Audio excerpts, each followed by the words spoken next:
Now, it's a topic we've spoken about at length, but the problem of police brutality just doesn't go away. In fact, it seems to be as prevalent as ever. Now, there are two stories that are so insane, we decided we absolutely had to share them with you. And let's start in Arizona, where a SWAT raid went wrong and left a two-tour former Marine dead. You see, SWAT teams had targeted a series of houses and an ongoing drug investigation. And when they got to the house of the former Marine, Jose Guerrena, he had already been alerted by his wife that someone was outside. So he grabbed his rifle. But before Guerrena could remove the safety from his rifle, he was greeted by more than 60 bullets from law enforcement. And sadly, the incident gets even worse. Turns out that as the wife was trying to help her dying husband, the SWAT team refused to let anyone attend to Guerrena, leaving no hope for him to survive. After request from the local press, the wife's 911 call was finally released to the public.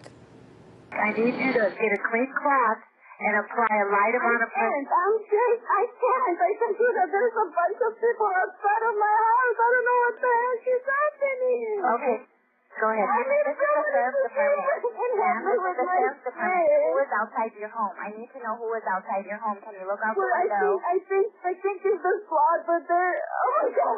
Okay, so can you please open the door for them? It's open. It's open. They open it.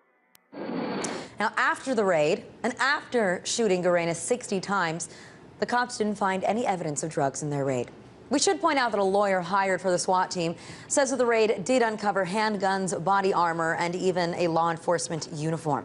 But the sheriff refuses to release any details about the search warrant, despite the investigations and allegations of improper conduct by law enforcement. So while this could easily become a he said, she said incident with no real answers, we can report that it took days before law enforcement even spoke out about the shooting and have made several accusations about Guerrena, which his widow denies. But regardless of what was found, we have to ask, did they really need to break into a home where no drugs were found and proceed to kill a former Marine by putting 60 bullets into his chest while his wife and child were inside? Now, while details get sorted out on this story, let me introduce you to another incident, this one in Virginia.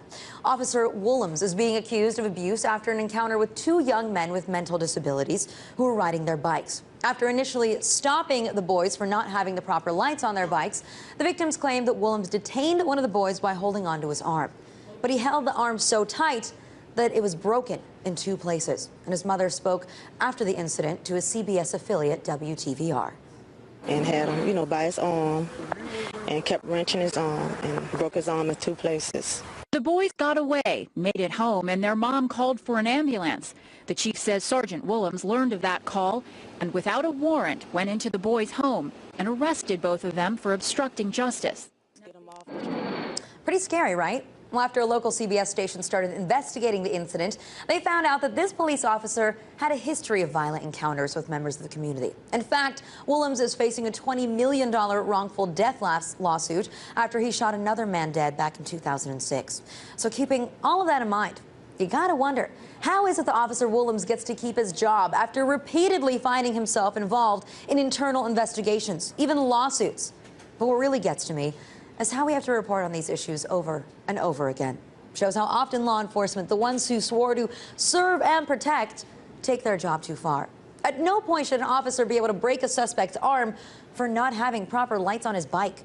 There's certainly no excuse for the SWAT team to put 60 bullets into a man's chest. And for what? Hell, they didn't even find any evidence of drugs in the house. And even if they did, is that really something to kill a man for? Now a wife and two kids are without a husband and a father.